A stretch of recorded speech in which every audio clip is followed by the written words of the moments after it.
нельзя.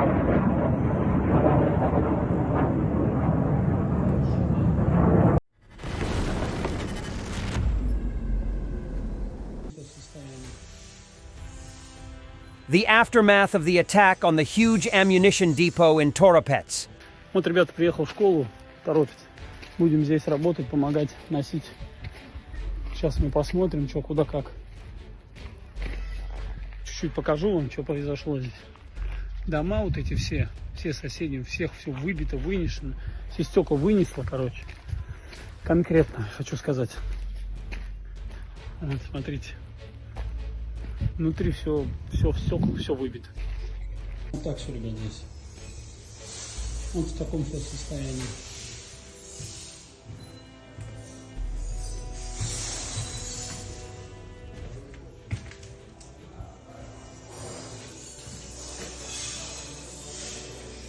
Our strength and resources are at their limit. We urgently need large-scale assistance. With these emotional words, a Russian serviceman from the Kursk region recorded a video.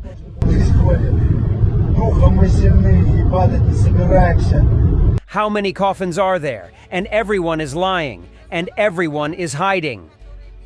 A Russian volunteer spoke emotionally about what is happening in the Kursk region. The situation is difficult. Russian troops have suffered heavy losses. Алёша, медведь. Меня вот просто Просто детям приходят вещи. Russians continue to surrender in Kursk.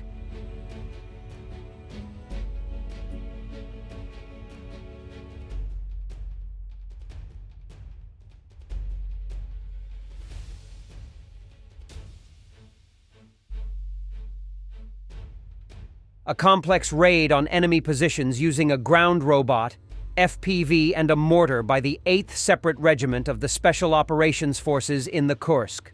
The result: part of the enemy was destroyed, the rest fled. The robot received several RPG and FPV hits. However, it withstood, completed the task, and returned to recovery.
Dragon drone in Liptsi. They smoked the Russians.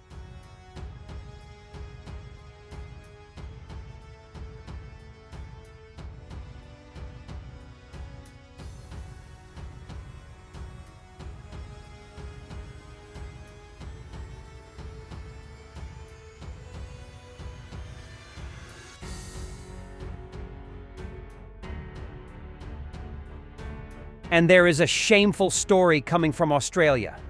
Decommissioned Australian military equipment keenly sought by Ukraine to help its fight against invading Russian forces is being sold for recreational use on eBay-style auction websites, angering the Ukrainian diaspora and sparking calls for an overhaul of Defense Force disposal policies. The federal government has rebuffed repeated entreaties to send hundreds of Chinese-made surveillance drones to Ukraine that were grounded because of security concerns, but work perfectly and have played a crucial role in saving Ukrainian soldiers' lives. The Ukrainian-Australian community was bitterly disappointed earlier this year when the government opted to dismantle and bury its grounded fleet of MRH-90 Taipan helicopters rather than take up a formal request to donate them to the Ukrainian army. The Pickles auctions firm has monthly online auctions of decommissioned military equipment, with the next sell-off slated for early October. In recent months, the firm's Facebook page has invited off-road enthusiasts to bid on decommissioned Army long-range patrol vehicles, troop carriers and Land Rovers, saying, "There's a vehicle to suit every adventure." Katerina Argyru, co-chair of the Australian Federation of Ukrainian Organizations, said it was short-sighted and baffling to see retired Australian Defence Force cargo trucks, troop carriers and inflatable boats for sale online when they could be put to use on the battlefield. "Our community is in touch with frontline troops every day, who tell us these ex-ADF platforms are exactly what they need," Argyru said. "Ukrainian soldiers are outnumbered, exhausted, and working with whatever they are given. So it's upsetting this equipment hasn't been considered for Ukraine." The government says its policy goal is to empower Ukraine to win on its own terms, but defense has simply carried on with business as usual by auctioning equipment off to the highest bidder. Retired Army Major General Mick Ryan said it was ludicrous and frankly mean-spirited that ex-military equipment was being sold to motoring enthusiasts rather than offered to Ukraine. Former Army Chief Peter Leahy, however, questioned how useful many of the older vehicles up for auction would be to Ukraine because they lacked sufficient armor. A report released by the Senate's Foreign Affairs and Defense Committee this week called for the government to adopt a default position that defense materiel being retired or otherwise disposed of will be gifted to Ukraine unless there is a compelling case against this for an individual asset. Liberal Senator Claire Chandler, who chaired the inquiry, said, "Ultimately, if the Ukrainians believe retiring equipment can be used effectively by their forces, we should be providing it to them rather than disposing of it." How do you like the new Lada Niva for $14,000? The gearbox in this car is positioned in such a way that when shifting, the lever hits the panel, but the multimedia has been updated. Мультимедиа. Включаешь первую передачу, она бьет, блядь, она не довключается, сука. То же самое третье, да. Тым. Менеджер говорит, да хуйня, здесь можно рычаг согнуть немножко. Люди так делают. And we continue to follow the events in Lebanon. F-15s with the Israeli Air Force seen flying at low altitude and deploying flares over the Lebanese capital of Beirut during today's speech by Hezbollah Secretary General Hassan Nasrallah.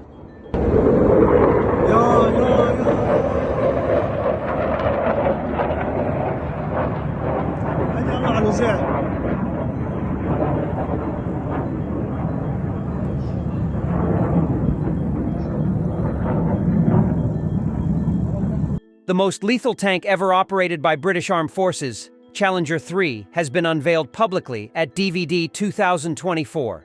Designed and produced by RBSL, the Challenger 3 is a leading example of working together to pull the future into the present.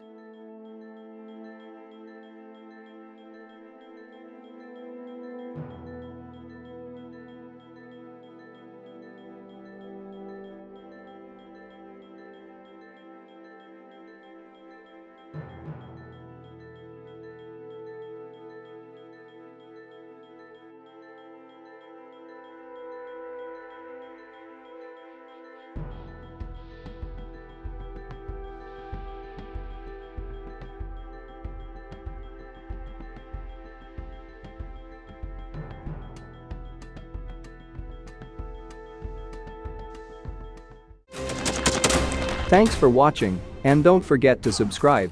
Also, if you want to support Warthog Defense, please become our member and get early access to new videos, exclusive members-only videos, and become administrator in comment section.